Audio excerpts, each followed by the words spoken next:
Okay, is this thing on? Wow, so many faces here. Good morning, how are we all? Let me introduce myself. I am Susan. My pronouns are she, her, and they, them. I don't know what that means actually, but management said we have to start using them. So, okay, so welcome to your first day of level two training. The title of today's talk is Breaking the Round Ceiling. Is Lazy Susan the career for me?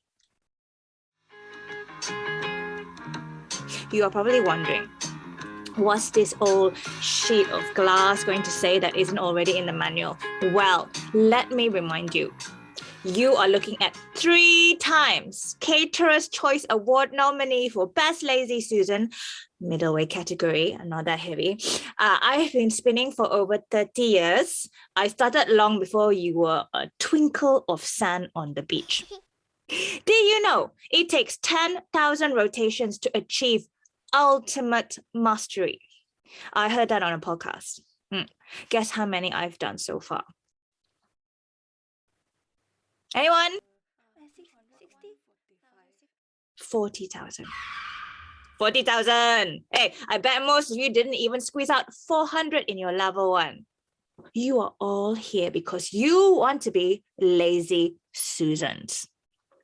Well, some people want to be Olympic athletes. Some people want to solve world peace.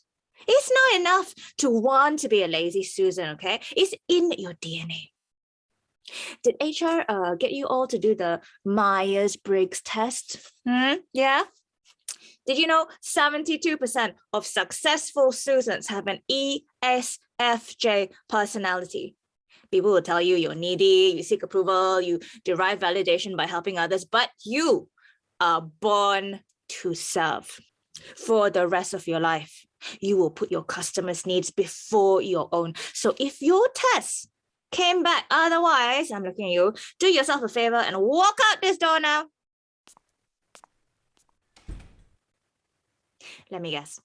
The recruiters told you, easy work for easy money, right or not? Hey, let's say you actually make it through this first year. By the time you get to year 3, half of you will have made a serious injury claim. Lazy Susan is a huge responsibility, literally a burden. This is back-breaking work, and I've had to carry some pretty heavy dishes in my lifetime. The worst part, you have got to take the pain with a smile. Especially when that idiot waiter Winston scolds you for the millionth time. Whose idea was it to carve a whole soup out of a winter melon, huh? And a word of advice, you want to watch out for the Chinese customers. They love to play this crazy game at the end of the meal where they fight to pay the bill. You know, oh, it gets messy. A few times, I've seen proper punch-ups and broken crockery. I lost my good friend, Mr. Chang, the clay pot, in one of those. Rest in peace, Mr. Chang. So yes, injuries are going to happen. Last year, I tore my rotator cuff. I was out of action for weeks because they had to track down the replacement part from China. I was in a dark place, literally, because they put me in a store cupboard with all the other stuff that comes out only once a year, like the creepy lion head and the autumn lanterns. Hey, watch out what you say around them. They're such a bunch of gossips. But I mean, figuratively, I was in a dark place. When you're lazy, Susan, you spend a lot of time thinking about where your life is going. It can feel like you're constantly going round and round and round and round in circles. Yeah. I bet you the recruiters didn't tell you about what it does to your mental health. My therapist thinks I have a lot of built-up anger over the years. Hey, I said I am not angry. I'm misunderstood. You would be too if everyone called you lazy all the time. They don't understand. You are the hardest working thing in this restaurant. It's not like you're a tablecloth. Yeah, you with the glasses.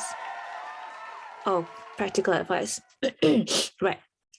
It is all about good technique. Huh? Did I mention I'm a 3 times Caterer's Choice Award nominee for Best Lazy Susan Middleweight category? The judges said my double pirouette was executed flawlessly. Back in the 90s, I had a Russian trainer, ex-Bolshoi, very strict. She taught me everything I need to know. It's all in the hips. Keep your pace steady during service. Write this down. Less momentum, more core strength. And always, always keep your spot, or you will get very, very nauseous. Now, when the customers sit down, you need to make sure the elders get served first. I always swivel the teapot towards the youngest and try to drop hints. Pour the tea, pour the tea. But if they're playing Candy Crush, forget about it. Where are the manners these days, huh? I see you playing Candy Crush. Oh, another thing, keep it professional. When it comes to client confidentiality, you will overhear all kinds of stories. Victor's grandson got into Yale. Such a shame Ying settled for pharmacy. Did you hear Gary bought a 4-bed condo on Park Lane? Cheryl got fat. May got fillers, zip it. Whatever happens at dim sum stays at dim sum, and you did not hear any of that from me. I don't envy you lot. It's a competitive market now. Times have definitely changed. I wouldn't be surprised if some of you retrain as coffee machines a few years down the line. For now, you should be prepared to spend time in the cupboard before you get your big break, okay? You won't believe the fuss the large round tables have been kicking up. They're hardly used for big meals anymore. We get a lot of couples, occasionally the stag night, something like a birthday. But you rarely see a 10-course wedding banquet these days. The small square tables get used instead, and they are really rubbing it in our faces. I hate them. Always hated them. You know what they say about sharp corners and feng shui. And did you know the customers are going to other types of restaurants? There's this thing called a hot pot where you cook your own food in a bath. And then the raw fish that comes around on a conveyor belt. What do they think of nowadays? Not my cup of tea. No. I'll stick to my char siu bao classic. Look, back in my day, it was like the Wild West. Every lazy Susan for herself, totally unregulated. Things are changing with restaurant furniture being unionized. I expect they'll be asking you to join. Just be aware of the politics you're getting into. Recently, they've been campaigning to drop our name. A lot of students were complaining, apparently. The term is a sexist dinosaur propping up the capitalist workplace hegemony. Hey, do you want to grab a coffee after this? So by the time you kids qualify, you'll probably be called rotating turntables or whatever the PC term is. At least they get the stuff done, not like the crockery union. 4 years on and they still haven't managed to legislate proper dishwasher conditions. I gone on too long. It happens when you're born with no linear perception. Lazy Susan thing, apparently. Look, I wish you kids the best of luck with your career. Keep your head down, work hard, and here's a free tip. Invest in some really good 3-in-1 oil. And don't forget the motto they taught us in the factory. May the tea be easy to reach.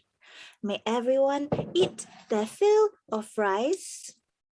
What goes around comes around. That's the lazy Susan life.